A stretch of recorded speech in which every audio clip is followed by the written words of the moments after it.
totally believe in what we're doing, and I think it's the most important thing that I can be doing right now. There are so many people who are sick, and if this can help them, people have to know about this.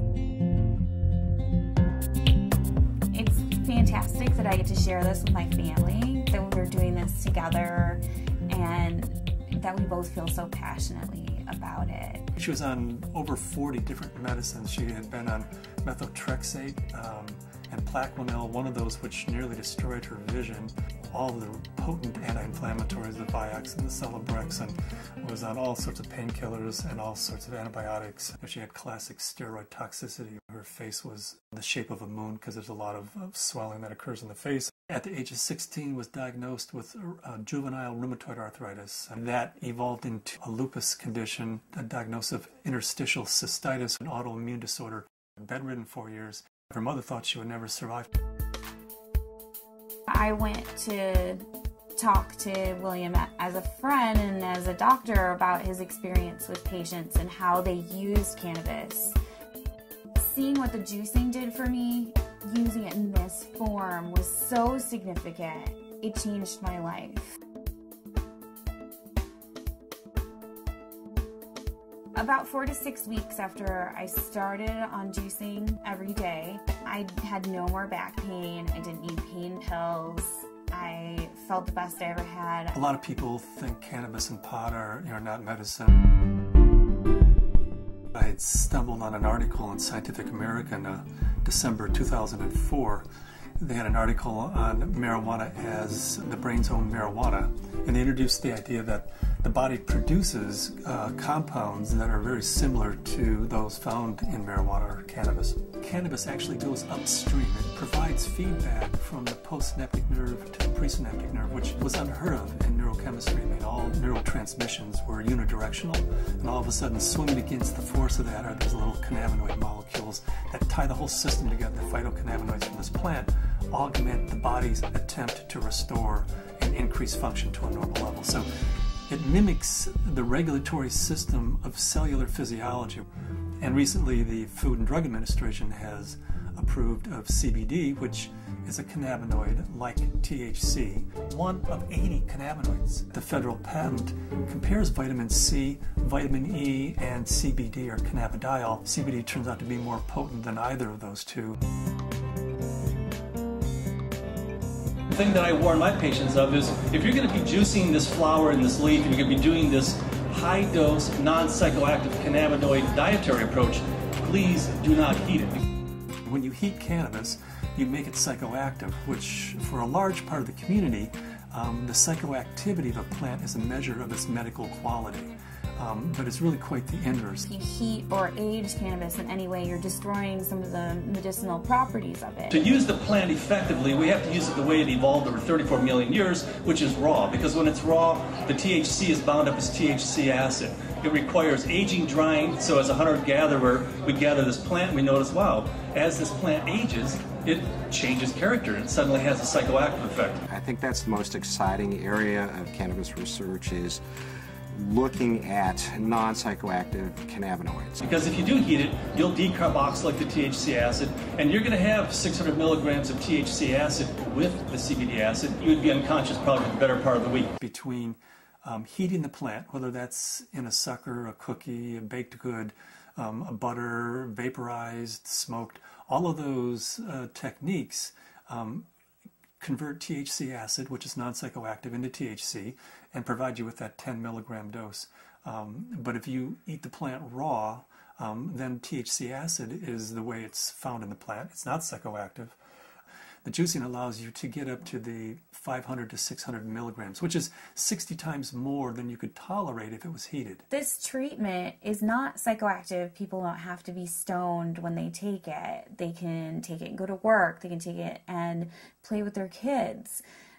It's hard for me to understand laws against something like green leaf therapy and to think that prednisone is legal. We're still fighting the stigma of marijuana back from the 20s, 30s, 40s, 50s. I was a prosecutor for 8 years in Mendocino County, so I know it from both as a defense attorney and as a prosecutor. The 1972 Controlled Substances Act said that marijuana has no medical value whatsoever. The federal government has a patent on its medical properties. The Food and Drug Administration has approved of it as investigative new drug. I have not found the United States to be very open about cannabis research. In order to print an article in a peer-reviewed journal, you have to use cannabis that they have certified for your study. And there are physicians who have waited 3, 4, 5, 6 years, some even longer than that, to just get a sample. The federal government's been kind of schizophrenic in the way it looks at marijuana. It says it has no medical value under that act, but at the same time, the federal government has been funding research in marijuana for years, for decades. And they've even patented certain strains of marijuana because they recognize it has that medical value. The California Narcotic Officers Association does not believe in medical marijuana. They believe it's all a big scam, and that's how they train law enforcement officers. Law enforcement is allowed to take a percentage of all assets that are forfeited and seized under the state and federal asset forfeiture laws. So it takes the really enlightened and compassionate law enforcement officer to recognize that these medical marijuana laws are designed to protect patients. I was trained when someone had marijuana, you took them to jail. There wasn't a medicine use for marijuana. It's an illegal substance, and people went to jail for it. In 1996, California took a huge leap. I didn't support Proposition 215 because of the education I had, the experience I had, and what I had seen through the illegal marijuana gardens that I had seen throughout my career. Since 1996, I have changed my opinion somewhat. I believe there is a very clear medicinal use for marijuana. That being said, I believe that there are a large percentage of people who use marijuana as an excuse to either make profits or for recreational. The people who use marijuana for the true intended use that the voters passed, medicinal, I'll do everything I can to support their rights. There's many more things that law enforcement can be focused on than medicinal marijuana. And I don't want to give the impression at all that I support people who are growing marijuana for medical purposes 364 days of the year, and then one day a year they make a big sale for a couple $100,000, and they're a commercial seller that one day of the year. They're the people who are causing problems for the people who really and truly need and can use medical marijuana.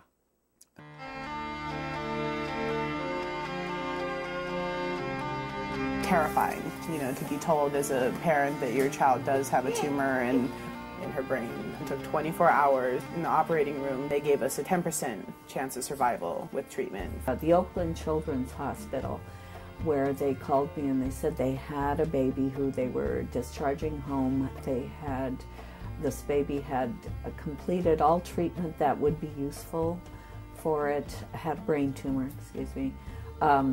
had surgery, had radiation and chemo, and the tumors were still growing and still multiplying, and therefore they said to the parents, just take this baby home and make it comfortable, because there's nothing more that we know that will help its condition. Started to accept to the point where the illness had taken her and us, and try and find some acceptance. A month went by and I got in contact with the family, and they said, well, we just came back from Children's Hospital. They did a CAT scan. The tumors have shrunk and there are fewer of them. And they said, I'll tell you what we've been doing. We've been juicing the fan leaves of the marijuana plant and giving our baby a shot glass of this juice every day. This is like this wonderful hospice story. She is no longer on hospice. I brought the oxygen concentrator back. It's just one of those wonderful success stories. The plant is a pretty amazing plant because it appears that the juice of this plant is saving this baby's life. Here we have something that can really change people's lives. I mean, I was laying in bed, catheterized, thinking that physicians were just trying to make me comfortable. They really didn't think that there was anything more that they could do, and that I may not live to be 30, which I am now. That was the best I could hope for.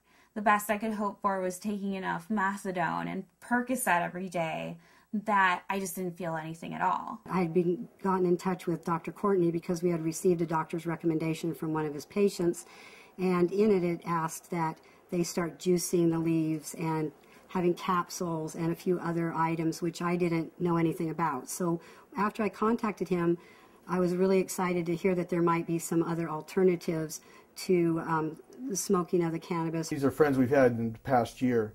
They said, your father's not the same as he was when we first met him, and he seems to be much more alive and much, doing a lot more and more active. And I had informed them that it was because of the juice that he had been taking.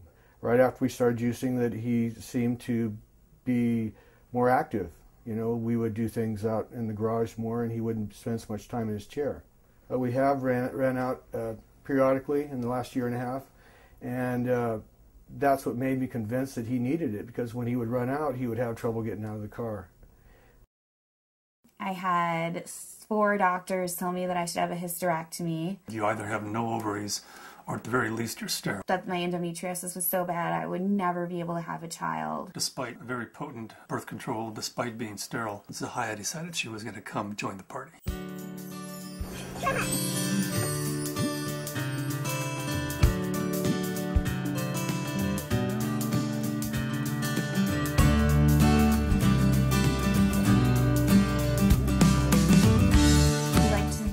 Ourselves by being extremely scientific, and people know that if they're going to come to us, they're going to have to go through a lot of hoops, but they're also going to get the most up-to-date scientific knowledge on this subject, and they're going to see a physician who's an expert in the field of non-psychoactive cannabinoids. And there are plenty of people that want that and are looking for that. We opened our 5th office in Luxembourg. Their government is really sympathetic and open. There's an international group studying autism and CBD in Luxembourg. There's a physician there who's writing cannabis scripts, who's also a senator. And we've been working with him, Senator Colombera. The government may be actually funding experiments in a research center using cannabis, in large part because of Dr. Courtney's work with non-psychoactive cannabinoids and Senator Colombera's work with cancer patients. There are now facilities for testing plants, and there's been more progress made in the last 5 to 6 months. A new strain in from Spain called Cannatonic, 6.9% CBD. That's a 700% increase over Northern Lights, which is our previous high producer. I would like to find strains that have all of the cannabinoids present in an amount that's useful.